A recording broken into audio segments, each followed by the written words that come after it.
hit the button. So digital is about people.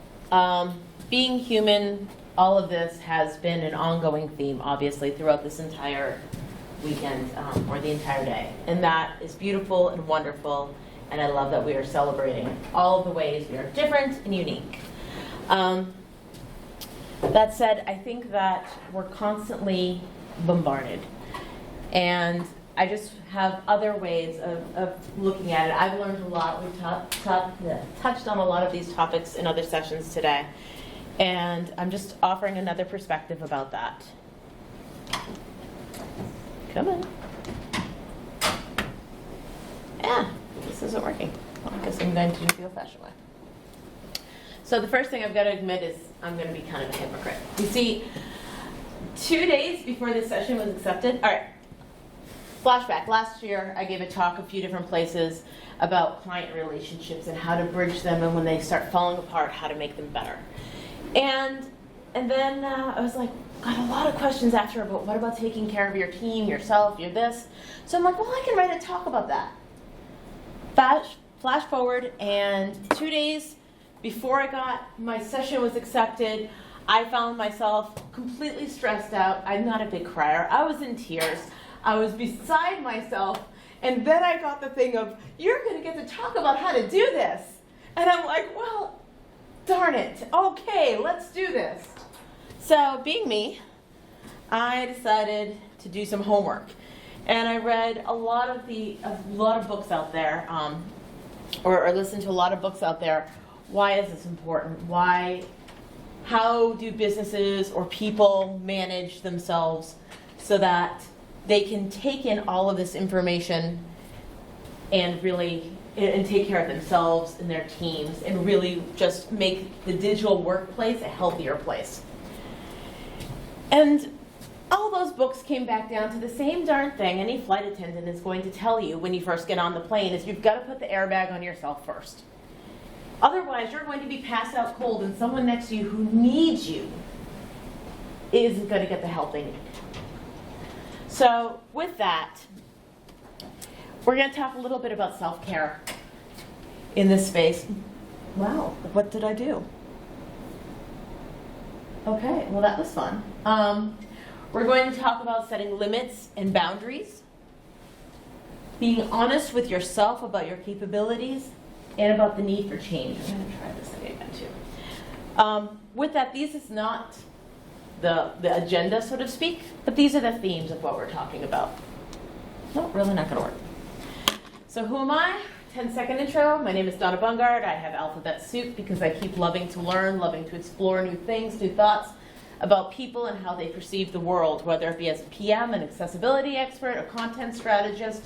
It's all about people. It's about talking to them and getting through to them and all of those wonderful things. And I work at Kanopi, and we like to build sites that make an impact, a positive impact in the world and on our internal force. So what we actually are going to talk about today in terms of an agenda is the people in the room, value, triaging issues, control, a little bit on burnout, and some time to chat in the end. I call it Q&A. It's really hopefully a conversation.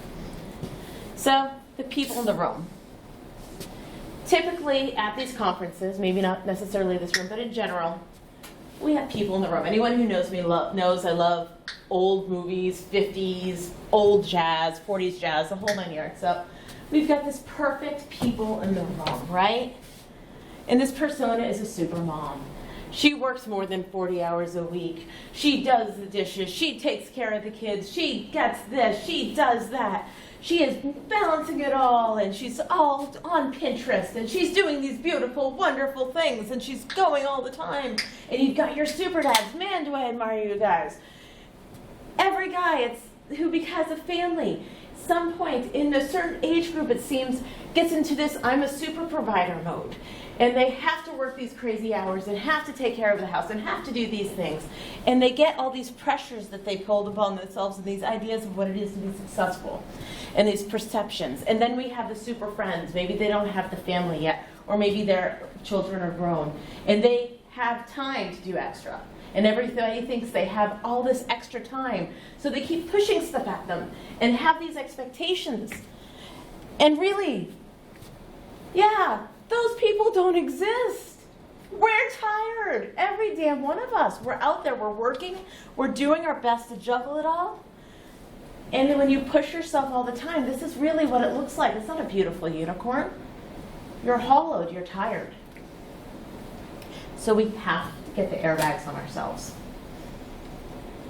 So the first thing is estimating. I'm a PM, we always talk about give me estimates. Well, estimate yourself better. So we all have talents. Mine tends to be to talk too much, which is why I'm up here. But we all have talents. We all have the skills we've built up over the years. Whether you're new and you're starting out, you've still gotten built up skills to get where you are.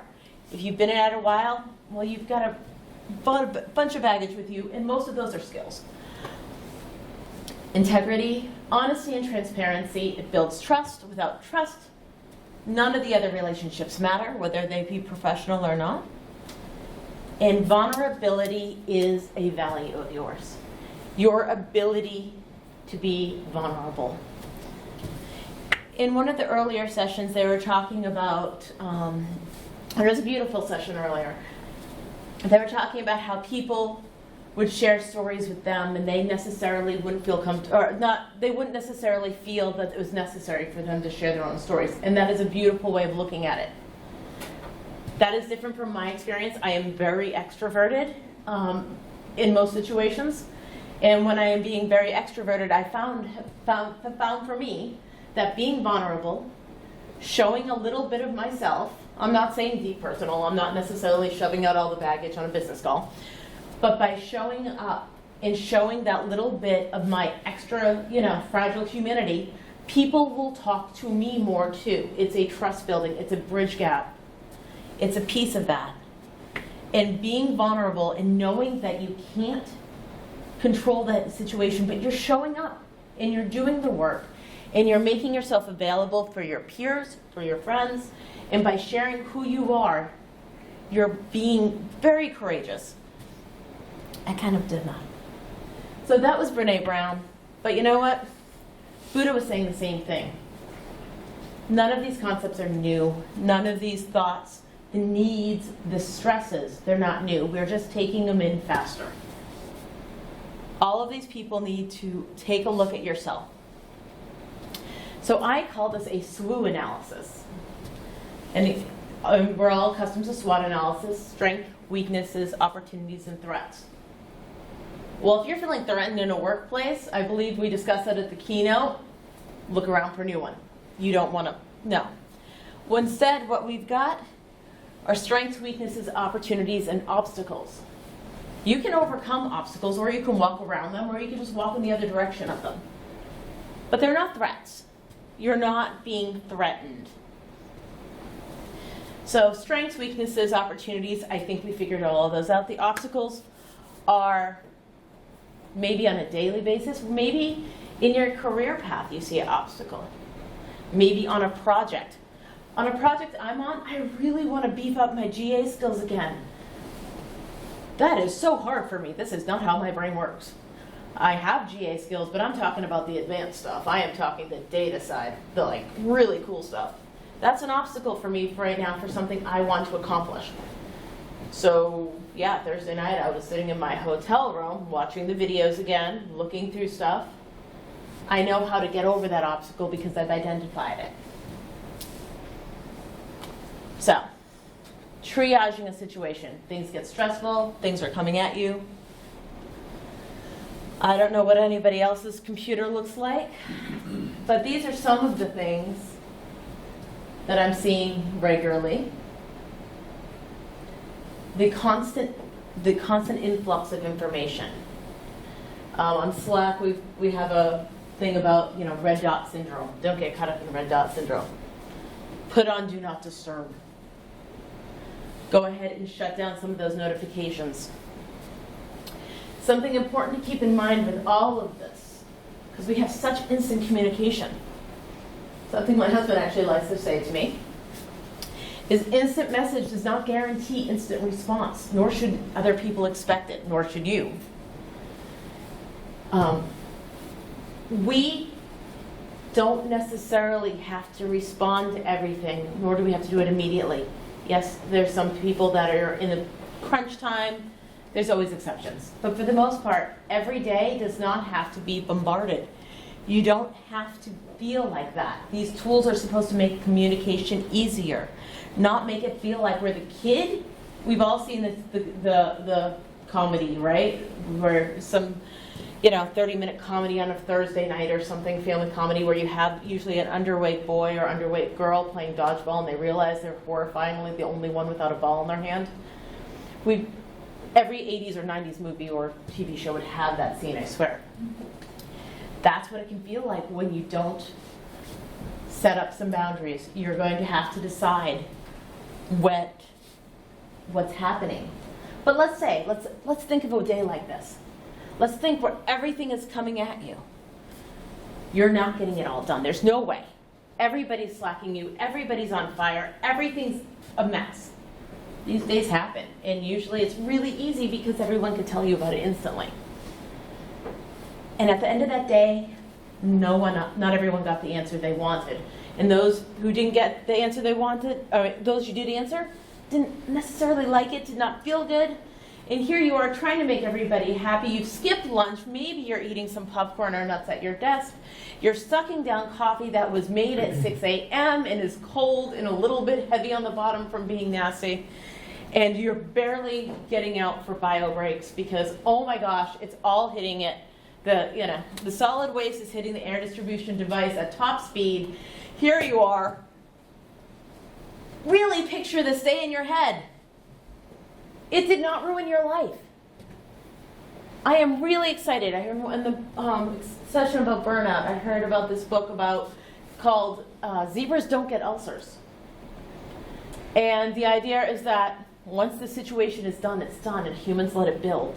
And we need to find ways to decide, is this really worth that fear response? When that's all coming at you, there comes a point where you've got to say, all right, I only have so much energy left today. I'm going to put my energy into doing what I can, and I'm going to have to let the rest just be. Because otherwise, on that crazy day, you're going to sit there and realize at the end of it, no one was injured, except maybe you, because you've been running around drinking old coffee, not taking care of yourself. And the only one really injuring you isn't your Slack, or your Jira, or your teamwork, or your emails. It's you making these decisions, not putting up any boundaries to take care of yourself, because your boundaries are in priorities. And when you don't put a few up, that means you're not a priority in your own life anymore. You have to use things to guide you through those situations, like values. And I say company values here because I am going to just assume that your company values align with your own, or else you wouldn't be there. So we're going to just make that assumption. You have to acknowledge what can't be completed, and then you have to communicate it. And you can't be afraid to communicate it. I mean, as a PM, I'm constantly saying to devs, look, will this get done today? It's not. It's fine. I just need to update people, and I need to prepare us for the next day. And then, at the end of that day, when you're the one who's not getting it done, you have to kind of forgive yourself. You have to, when you shut your computer for the night, it's gone. It's done. Forgive yourself for not, don't let that stress of, oh, man, I mean, this is a big one I'm a hypocrite for. Oh my gosh, I turned on the screen. This is a big one. I just don't do that. Okay, good call. This is a big one for me because where I work from home, when I shut off the screen, I'm maybe making dinner for my family, and I can angry chop a salad like nobody's business. And I am just, it's amazing I have not injured myself permanently. But I, and I didn't get it done, and I'm just not doing this, and I need to do that. And I have my family looking at me like, oh great, the crazy lady's back. You need to acknowledge that you're going to be human, that you're not going to get it all done. You need to balance what you want, or what others want, or what you want for yourself versus your needs. And you have to, I'm not going to read all of this to you, but the bottom one there, diligence versus compulsion. I can be a little compulsive when I decide something's like important. If I decide I want something, I might be a little bit like a pit bull, a little compulsive about it. Working hard is diligence. Compulsion is when you are working to the point where you're really no longer even effective. Don't let yourself get to that point of, I can do it. And you're not really. You're just spinning your wheels and you're just making a lot of smoke for no reason. And it comes back to the fact that you're in control. You're in control of your time. Oh, the schedule. Here, I'm just going to zoom through all this work. Hey.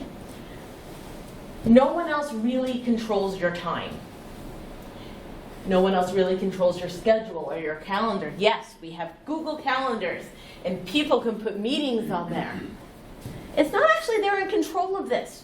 We all accept that if we're going to say yes to the meeting, we're going to show up because we're responsible professionals. Go us. But you can put time on your calendar too, saying, don't book me, I'm busy. I need a lunch break. I need to go spend time with my family. I need to go walk my dog. Or maybe don't talk to me for a half an hour. You don't need to tell any, or busy. You don't need to actually tell them why if you don't feel comfortable doing so. I'm not saying don't communicate what you need. I am saying you're in control of this. You're in control of what you can show up for. If somebody double books you, you say, you don't run half to one meeting and half to the other. Or you can choose to, but that's your choice. If that's going to frazzle you out, you can say, I'm sorry, can we move one of these? Or I'm sorry, can someone else cover for me on this one? We have to be taking control and taking responsibility for ourselves too. Again, setting some boundaries so you can have that. You're not going to be able to control the other people, or more importantly, their reactions. The details of what has to get done in a day, you'll have some influence, but sometimes you won't. Things are going to break, and usually at a bad time. The fact that there's not going to be enough time in a day sometimes for the stuff you want to get done, and you're not going to be in control of the fact that you have limits. You can be in control of communicating those, but eventually we all hit a wall. So what do you do about these things?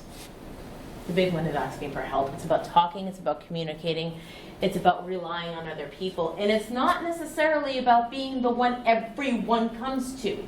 Yes, you want to be that person. We want to be a team. But it also means you have to ask other people too. You have to be very clear. Clear as kind is something a lot of us at Kanopi say often. Clear as kind. Don't sugarcoat anything. That's not going to help anyone. Again, come back to understand that no one you might not be able to get the help you want at that moment. But it doesn't mean people aren't there, and it doesn't mean they're not listening. And just because somebody can't drop everything and help you, doesn't mean you shouldn't ask for the help. And then, a lot of us are problem solvers. A lot of us are managers, and we want to make sure that people are able to come to us. Use some of the same techniques on yourself. Some of those same triage of, okay, slow down. What is the problem? What is the or priority? Let's reassess what you have to do and figure out what is the must-haves. Do that for yourself. Stop putting yourself at the end of the piece. Because as Brene Brown says, if you want to burn out, stop living like you're on fire. Stop living like it's always the emergency. So recognize what it looks like for you. Burnout doesn't look the same for everybody. For me, I can tell you I've burnt out before. For me, I work longer, harder, and just absolutely involve myself to death when I'm burnt out. Like some people burn out and they step away and they just walk off. No, that's not me. I actually double down, triple down, and so forth when I'm burning out. I'm not getting much done, but I get that compulsive streak going, and that's what my burnout looks like. So, when you're there, you have to assess things. Are these important to me? Or am I letting other people's values and needs shade my own perception of things? What should those boundaries have been? and then make an actionable plan. There are ways to get out of things. Now, there's been a lot of talk about this today. I'm not going to go too far down this rabbit hole. But the truth is, a lot of us need plans of attack. A lot of us can talk about these things at events and understand them and be beautiful, and then in the stressful moment, we forget to apply them. You're making plans anyway, whether it be as a developer, you're planning out what tickets you're working on that day. As a PM, you're planning a whole bunch of different things. As an executive, you're planning the future and the vision of your company. You're making plans regardless of what role you have, so make one for yourself. Sustained exhaustion is not a badge of honor, it's a mark of stupidity. Now that's a little harsh, to be brutally honest, but it's not all exactly wrong. It's not necessarily the stupidity of it. It's not, again, this is harsh, but I thought it was important to say because it doesn't have to be crazy at work. It's not something we're proud of. What we should see with that sustained exhaustion is that it's a problem to solve. No one's stupid for being exhausted. The stupidity is a situation, not the individual. And the people on that entire team need to work together to help the person be able to unclench and keep growing. Because you need to let go to keep growing, and we all need to keep growing. Some professionally, sometimes in other ways. We all need to keep growing. So we have to learn to let go. We need to help take those harder situations and work together as a team, as a community, as friends, however you need to do it. And let go to grow. Because you guys don't deserve to be letting this digital space, that it's fantastic. It has given us great lives. It's given us reasons to get together, as well as livelihoods. It is beautiful. It is wonderful. But when we're the kid with the dodgeballs all coming at us in slow motion, you don't deserve that. So this comes back to me being a hypocrite again, because it's easier being said than done. I love this meme. I'm going to read it in case somebody can't see the meme. The horrifying moment when you're looking for an adult and then you realize that you are the adult. So you look around for an older adult, an adultier adult, and someone better at adulting than you. Yeah, I have definitely looked around for somebody better at adulting than me. And I'm not talking about the after party. I'm talking like real everyday life. There are times that you're just horrified that, wait a second, I need to help. And oh wait, I'm the one everyone's supposed to help. So, ways to remind yourself. Reminders. I've shared on social media. I have been known to set myself colorful language-filled reminders to go to bed.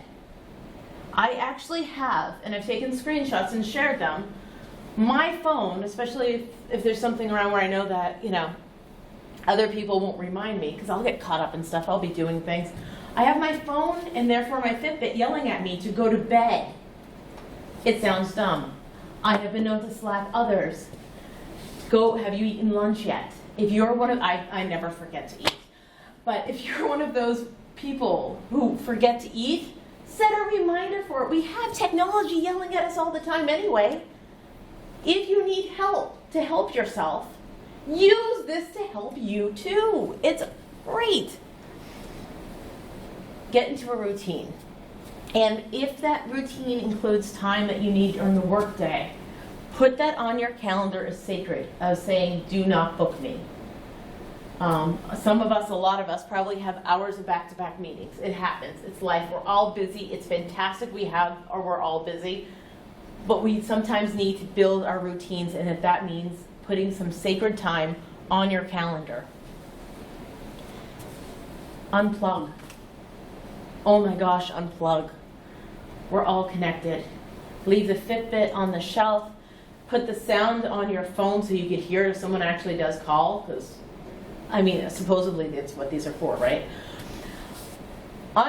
Put it away, pretend it's attached to the wall, do whatever you need to do. Go 1980s, 1990s style, stick it on a wall shelf somewhere, and walk away from all of that. And do something. Do something with your hands, read a book, do whatever you need to do, but just unplug to give yourself perspective. and talk to people. We have this beautiful community. I mean, we're having a whole camp dedicated to being human. Be human with people. Reach out. There was a few weeks back, I was having just a really stressful day, and I was sad. I wasn't freaking out. No, there was no tears. I was just like, I shouldn't say it. So it wasn't a stressful day. It was a sad day. Something made me really sad that day. So I reached out to a friend on Slack. I'm like, I need a distraction. If you have 10 minutes, can you just tell me something mundane in your life? And I heard something about a sandwich for lunch or something. And it was a completely unmeaningful conversation topic, but it meant something to me because at that moment I was sad and I needed a connection outside of my work that needed to get done. It doesn't always have to be, I'm pouring my heart out because of this or that. Sometimes it's, I'm having a really rough day and I could just use a funny story. Or, do you have a stupid meme? I have a friend, whenever he's having a bad day, I find the most stupid meme I possibly can find and just send it to him. It doesn't have to be huge to make a difference. Yeah, I love this. We're all basically houseplants with complicated emotions. If we don't take care of ourselves, if we don't put the mask on ourselves, if we don't use this digital world we live in to build tools for ourselves, we're not going to be able to make it very far. So, keeping perspective, and that means including yourself in the picture. When you're looking at your work day, if you're looking at your work forecast, if you're looking at where you want to be as a professional or whatever, don't always focus on the others around you. Remember to build yourself into the plan. Practicing gratitude. At work, we actually have a Slack channel all about giving each other virtual tacos. And we give each other tacos based on little things we do for each other during the day. The other day, somebody couldn't hear me on a Zoom call. So somebody else was being my voice. And I gave her a taco and a Penn and Teller picture because I was the silent one in the background just saying, hi, sorry, can you say this? No one can hear me today. I was grateful for that very big thing. I've also been given tacos out for, wow, you got this really hard ticket done. Go you. I am grateful for my coworkers. They are really nice people. I mean, yeah, they're really great at what they do. Don't get me wrong, yada, yada. They're really nice people. I am grateful for them. I am grateful that I work at home, and I'm grateful that my office mates have fur and 4 legs. I am grateful for all sorts of things. And when we remind ourselves all of these things, instead of always looking at what fire do I need to put out today, if you think about all the really cool small things, you realize they add up. And there aren't as many fires as you're perceiving. So you have to be honest with yourself. Just because you can do something. I was actually having this conversation with somebody about a certification. I'm like, I know I could get it. It's a hard test. I could go get it. I don't know if I want it. I was honest with myself. Like, I love alphabet soup. I love learning. I love having all of those things. I don't know if I want to go get it. Decide what you want and ask yourself. That's the hardest question. What do you want? Don't worry, guys, I'm almost done. Live your values. Find companies to work for that are in line with your personal values.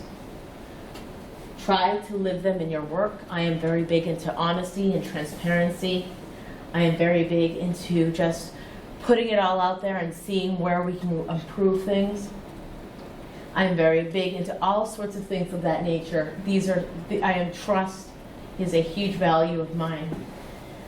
I put them out there. I live that, and I hope that you're able to do that when you identify your own. And then again, continue to grow. Growing means you're going to fail. That's a huge problem for me. I want to grow without the failure. But grow. Keep teaching yourself new things. Keep failing. Keep growing. Keep changing. Because as stressed out as you are about something now, it's not ever going to be just that in the end.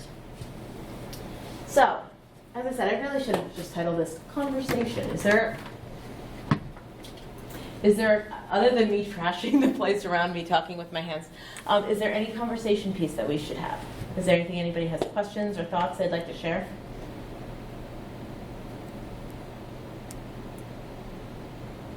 Okay, cool. In that case, thank you very much. I am all over the interwebs, so reach out to me as you need. Otherwise, have a fantastic time, and let's get to that after party, guys.